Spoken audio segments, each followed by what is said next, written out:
Good day everyone and welcome to Web System and Technology. In this video, I will show you on how to prepare your web pages or your website. Let's have a short review first. What tools are needed to develop a website?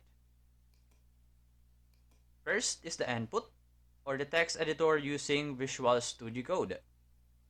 The second, the process or the server-side language using the PHP.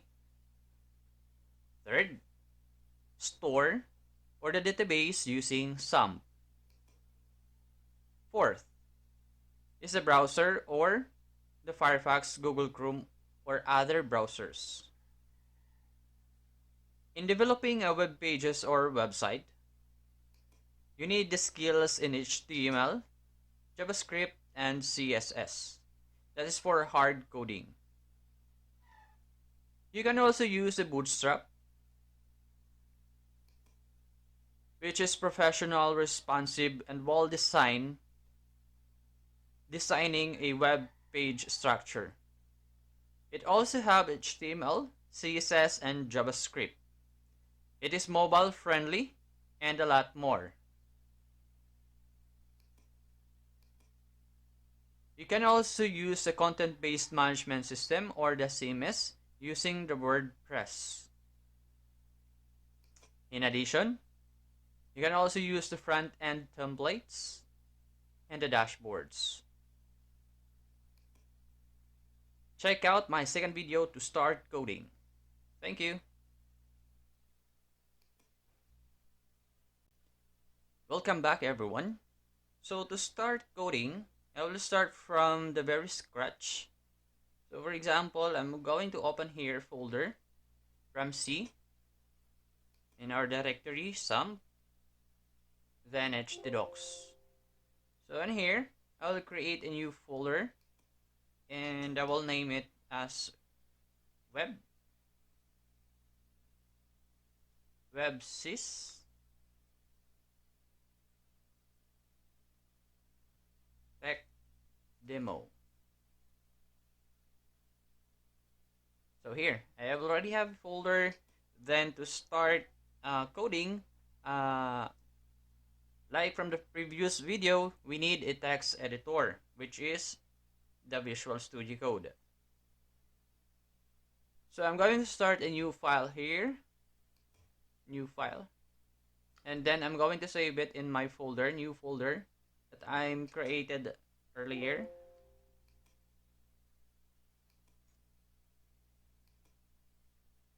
Websys tech demo. Then I will name it as index.php. So here, I have the blank page. And I'm going to import the folder that I've created, the Websys tech demo.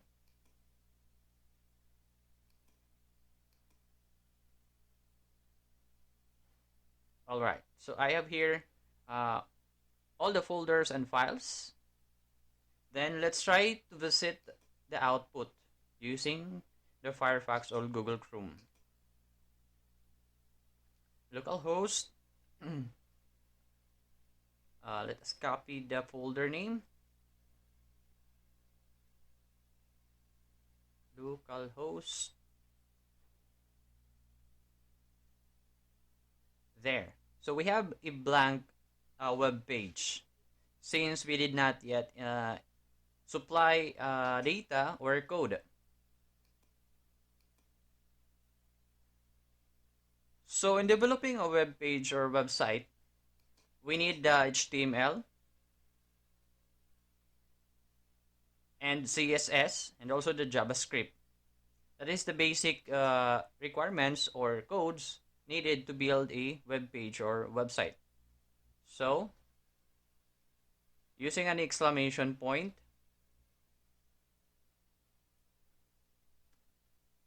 here this is the required tags.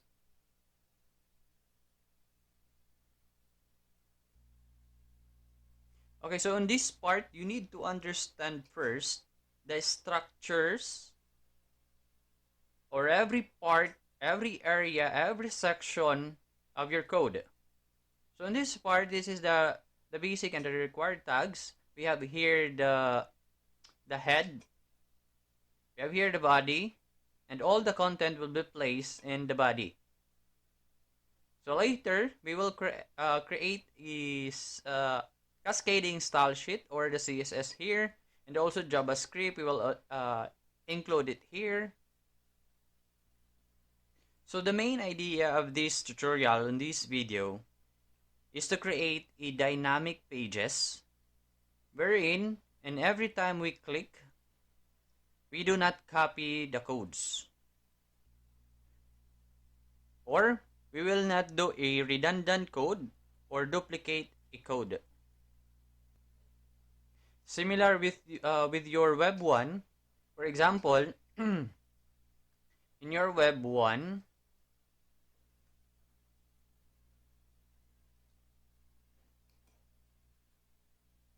every time you click web 1,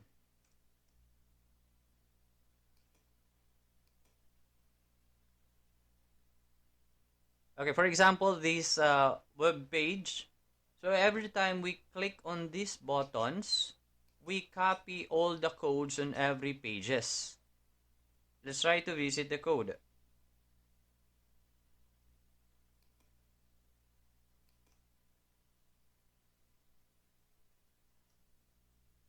So this is the content or the structure of the web page. So this is the home page, the code of the home page. Now, every time we click here, for example, this button about us or this drop down or contact us, and also the login page or the sign up, every time we click those buttons, all the codes are copy and paste, or we duplicate the code every time we click the buttons. Now, we will not do that here on Web 2. So we will create a dynamic pages. These buttons or these pages are called static pages, which means every time you click, all the codes are there. All codes are duplicated. So in dynamic pages, this navigation bar, this breadcrumb, and other content here, this footer will not be copied. It will remain there. The only thing that will change is the pages on this content, on this area, because the structure of our web pages or website is by area, by section, on our structure, on our coding structure. So now let's try to create a dynamic pages. Let's go back in our code on here. So again, this is our input and this is our output.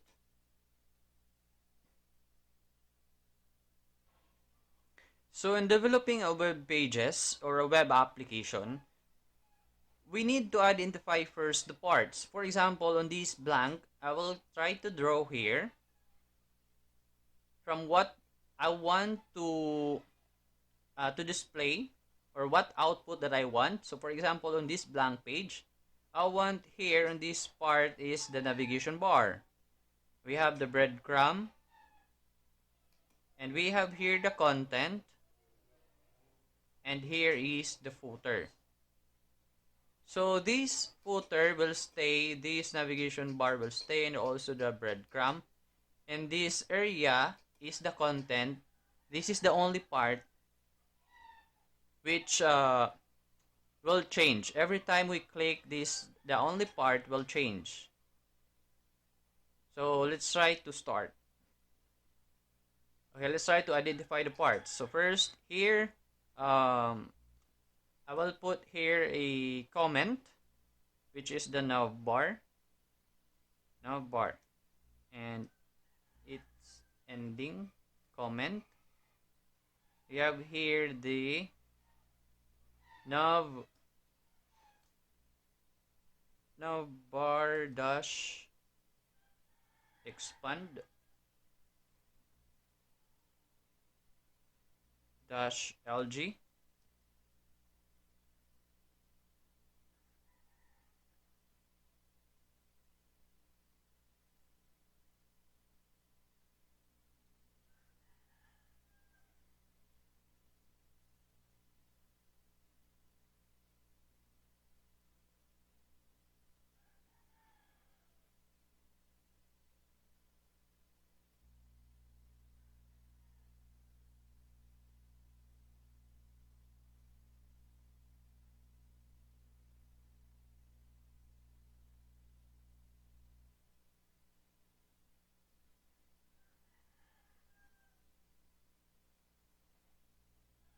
So since I've already downloaded an offline bootstrap, I'm going to use the bootstrap offline this.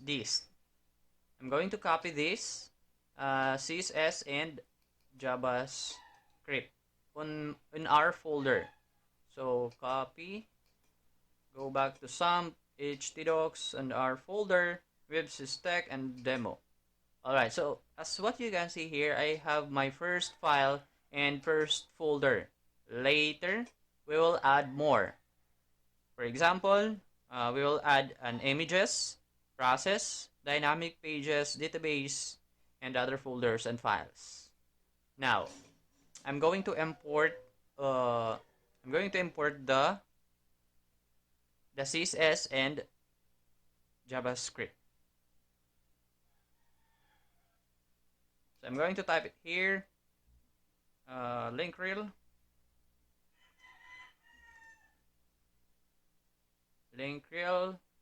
style sheet, href, this slash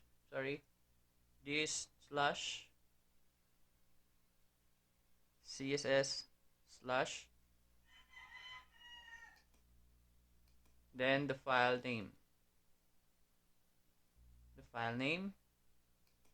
bootstrap.min.css. There we go. So let's try to erase these class names and let's try to type again the class name. If we can see a tooltip or hint. Navbar. Alright. Example, navbar light. In the PHP, include then the file name navbar.php. Oops, do not forget the directory, which is the include, then slash followed by the file name, includes slash navbar.php. Okay, then let's try to check the output here. There. Expand, so I have the output here. So this is our first output, the navigation bar coming from the bootstrap. And as what you can see here, our index, our file index, the codes here, konti na lang. Saan napunta yung ibang code? Of course, on the second file. Paano natin siya pinalabas? We import it here using the PHP include function. Alright? So once again, the point of this video is to create a dynamic pages that when every time we click here on these buttons, we will not copy and paste or make a duplicate on the codes. So the only content that will change is on this area. So let's try to add some other content here. Okay. So let's try to add a breadcrumb. Comment breadcrumb. Breadcrumb. So again, what's the use of breadcrumb? This is a navigator, not by click, but navigator when every time you click a menu or a button, it will be placed in the breadcrumb. So, saan tayo makakita ng breadcrumb again? So, in the bootstrap. So, click this breadcrumb here. And this is an example of a breadcrumb. So, let's try to add a breadcrumb. Nav and the class name. Always the class name when you have a different types of tags, it always have a class name. So, breadcrumb. Nested, li is nested of ol, which is ordered list, and li so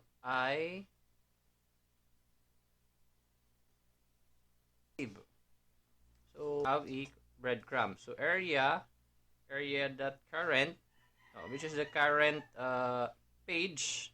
Yan, current page. So tignan natin yung output. Tayo ng output dito and refresh. Oops. Sorry. Hindi pa pala natin na add dito. Okay.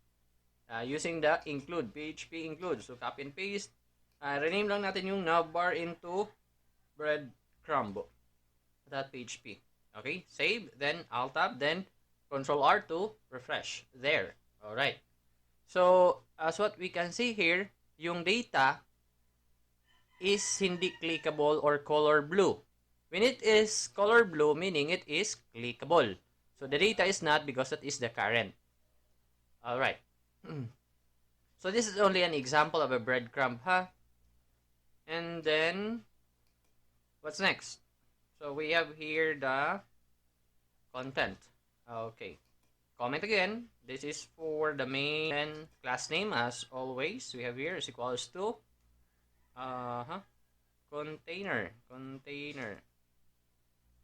Sir, where did you get that class name? From CSS. Container.fluid. From Bootstrap and its CSS. So, dito, fluid. And for another content here, div class name. Footer. By the way, we did not yet included the JavaScript here or dito. But the CSS is already here. So we need to settle everything before we proceed. So we have here the JavaScript. So I have here 5 CSS and 3 GS. So I will include all the CSS here na meron ako that is coming from the Bootstrap. And this custom is mine. Okay, this one, custom. So I'll just rename the CSS. So that is custom-main. Then yung pangatlo is docs.min. Then footer. This is a CSS for footer only. I have here a login for login only. So this CSS and JavaScript is already in the Bootstrap. So you can use these plugins. Sometimes it is called plugins. I will add also here a script, the JavaScript.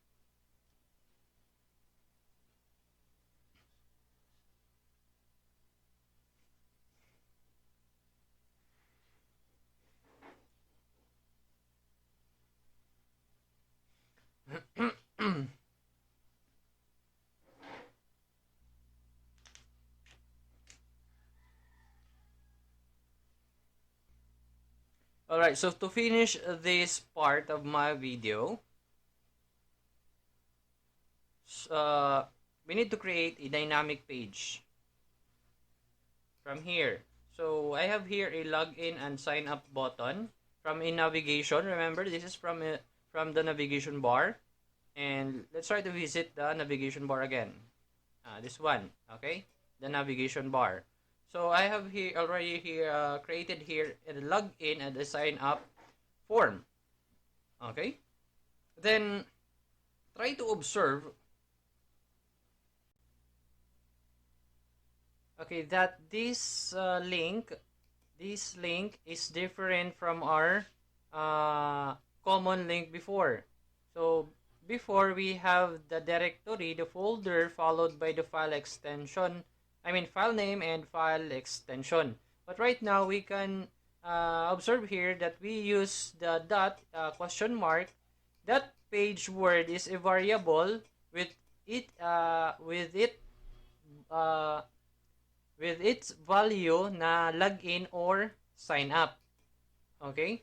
Again, page is a variable with its file name of a login page and sign up file name.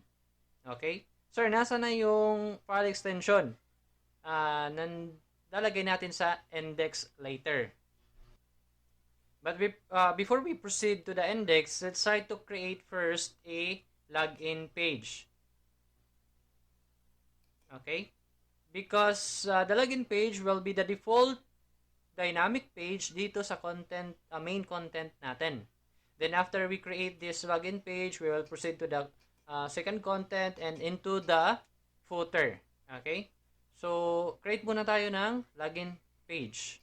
So, I already created here a blank login page. Tapos, linagay ko siya guys dito sa folder na page. Okay? I created a folder page.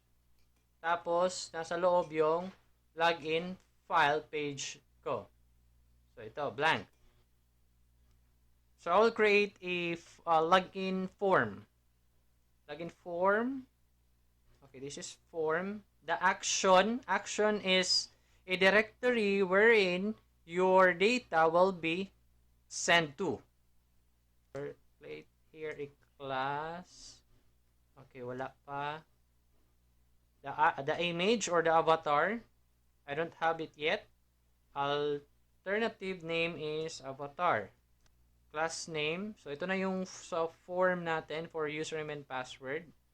So this is container. Tapos label naman, this is label lang siya. Name for username and i-bold natin, username, followed by the input for the text field of the username. Field will contain a placeholder. Placeholder is an imaginary text or a guide kung ano yung itatype natin sa field. So, for example, this placeholder, yung imaginary word niya or text is and this field is required. So, anong gamit ng required? We cannot proceed or we cannot submit the form unless the field of username or the other field or all the field are supplied with information. So, I will try to copy and paste this for your password. Okay, label for password. The text will be displayed is password. Okay. Name of this field is password. Okay, do not forget when you use password, the type of the password is not text but password. Meaning, every time you type on the password, text will not be displayed, but rather than ... or asterisk. So, enter password. This is also required. And next is the submit button. Then, it also have a name, login, and it is on default, it is already checked. Here is remember me. Okay, so that's all for this part for the login page. And if we will try to visit the output, we cannot see here the output yet. It's because we did not called the login page in the index. So this main content the login page will be displayed dito. Okay, so let's try to call the login page here. So using the PHP, I will create here a variable page underscore folder is equals to set. Open and close parentheses, get folder, question mark, get, again, folder, colon, dot,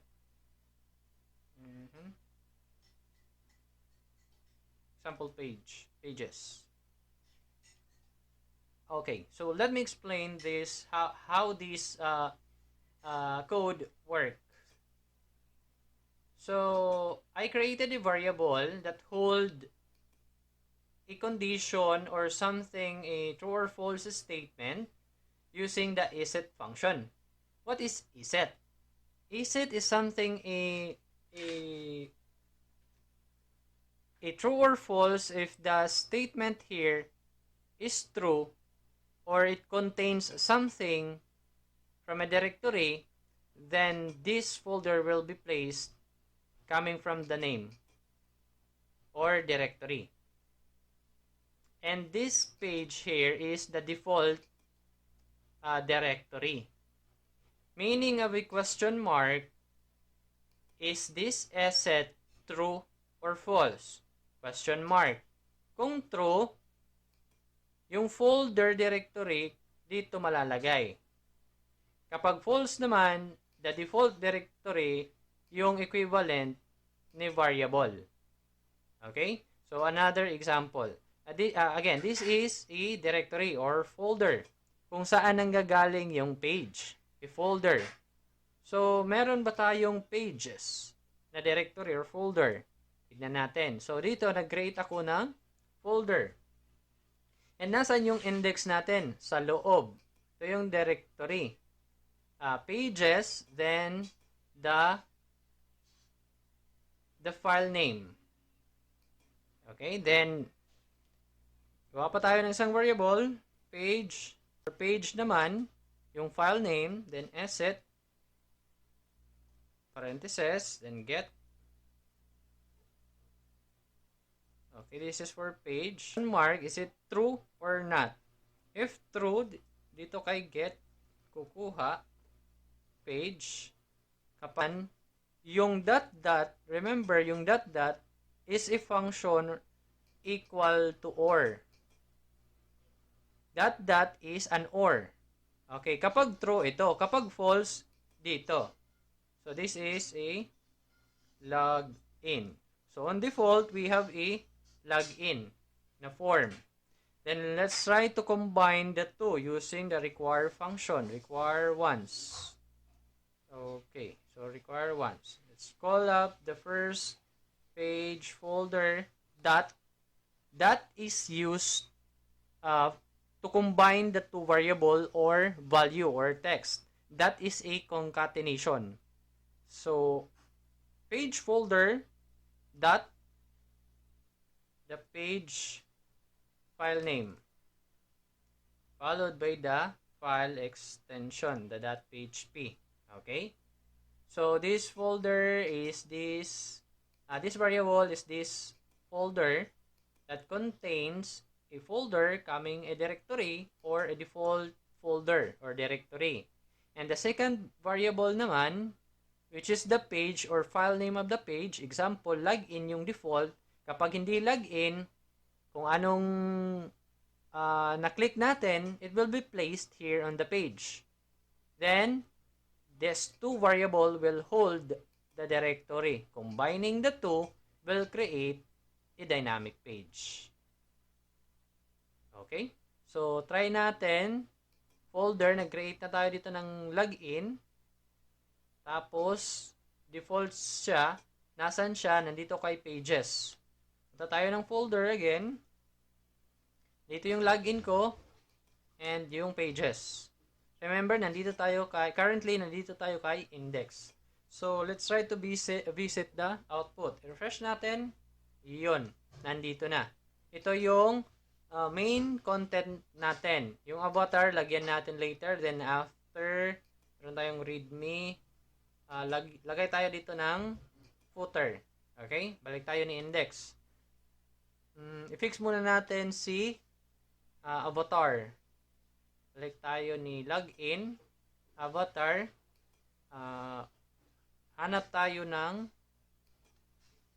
directory. Okay, nag-copy na ako dito ng mga pictures. Gumawa ako ng folder na img.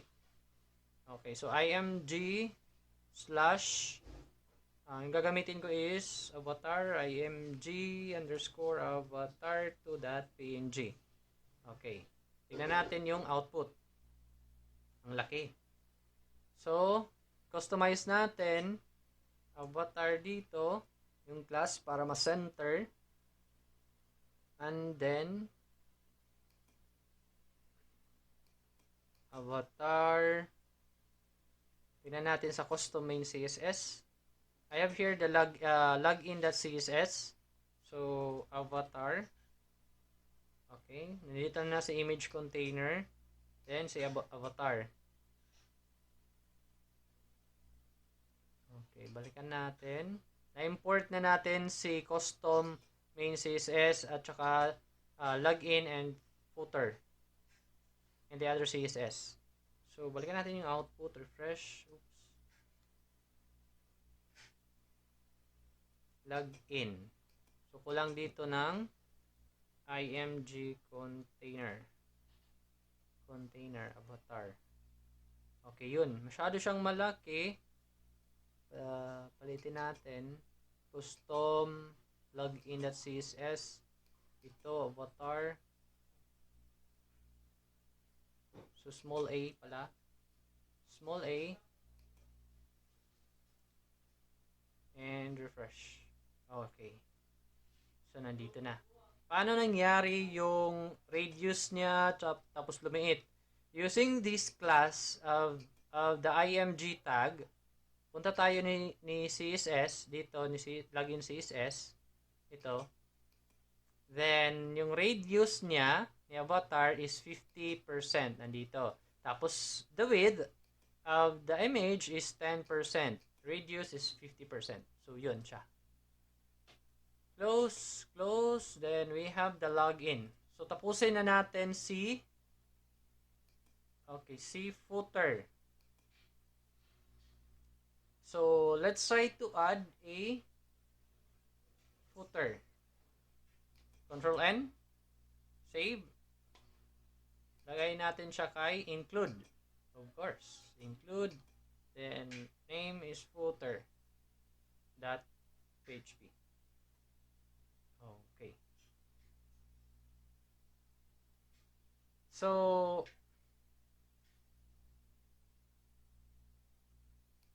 kahit anong footer, any footer that you want to place there, it's up to you on your own design. Then I have my own. Then I'll save it here. Then check the output. Oops. Let's call it, call the footer first, the include PHP include function, footer, then refresh. Okay, so this is my old example footer. So you can find your own or create your own. By the way, we forgot here the second content. Oops. This is for the footer. There. Then the second content here, we need to create a second content. Let's try to put any content like such as carousel. So carousel.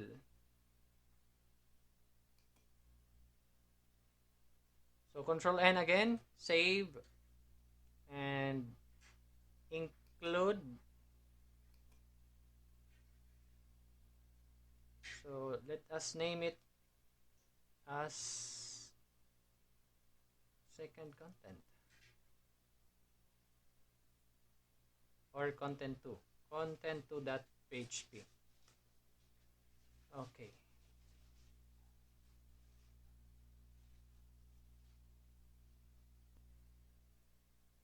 So it's up to you to find any content that you want to place there.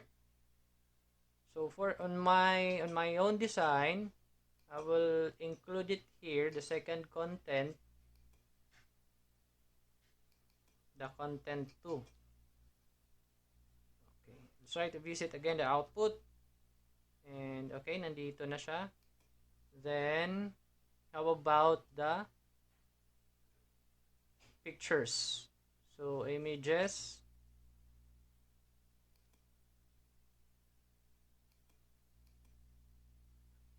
Images. Replace. Okay, so I have here a lot of pictures for my carousel. Then I borrow a code from here. Carousel from Bootstrap. So you can try it on your own. And let's try the output here. And there, I have here the carousel. Oops, it's not yet working because we are missing something here, which is the JavaScript. So, anong JavaScript ang kulang?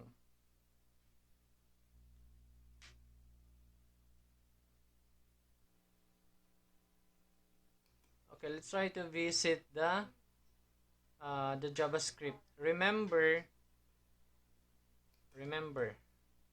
you need to prioritize first this jQuery slim.min so that your dropdown, your carousel, and other function that needs JavaScript will work. Again, you need to prioritize this jQuery slim.min. So let's try to visit again the output. So this is the carousel. Okay, it works. Oh, all right. So we have the navigation bar, the breadcrumb, the content, dynamic content, the second content, and the footer. If you want to add a lot of content, it's up to you. So you can use the bootstrap here, the components of a bootstrap, such Jumbotron, the cards, and collapse, and others. Alright. So ano na lang yung kulang natin? Yung dynamic page. So, punta tayo dito. Yung kulang na lang natin guys is sign up. Okay? So every time we click here the login, ito yung login on default. Kapag nag-click tayo ng sign up, dito lalabas. Okay? So create tayo ng sign up. Save natin yung blank form dito sa pages. Sign up. Okay, .php. Okay, a blank form.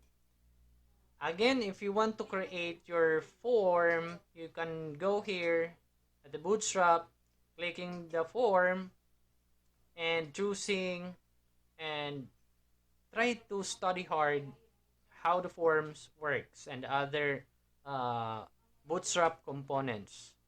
So, I have here my own sign up. The same way sa login. Same way dito sa login. Okay. So, login. Tapos, refresh. I-click ko si sign up. Then, ito yung sign up form ko. Of course, kung ano yung login, medyo pareho siya kay sign up. So, ito yung sign up form ko. Oops, walang avatar. Hanapin natin si avatar. Okay. .img lang. Okay, refresh. Yun, avatar. So, sooner, magagamit to natin to upload pictures. Alright. So, that is a dynamic pages for login and sign up form. As what we can see here, I am trying to click login and sign up simultaneously, and the only thing that changed is this content. Okay? This part. Dito yan sa code ng dito. Okay, ito lang yung nag-change sa dynamic. The rest is included. And then, ito na yung lahat ng code natin sa index. We can make this as an external also if you want to. Okay, this JavaScript here, lipat natin siya into an external file. Baka kasi dumami sila on. Okay, so save natin dito. Lagay natin siya sa include footer gs.php. Okay, nasa footer siya, then at the same time JavaScript siya, then .php. Okay, copy and paste, then let's try to add here a comment for JavaScript. And dito, tapos PHP. Okay, .php again. Footer.js.php. Then let's try to visit the output. If the drop down still work, yes. The carousel still work, yes. So the directory is successful. And that's all for my video on this part. So again, I have here the login and sign up button. Okay, I click it simultaneously again. Then it only happens that this part change and the rest remains. Okay, ito lang yung part na nag-change. It's because of this code for the dynamic pages. Alright, so that's all for this video. See you in the next video. Dapat maka-edit, add, edit, delete, search. The data manipulation using the PHP and the database. See ya! Bye!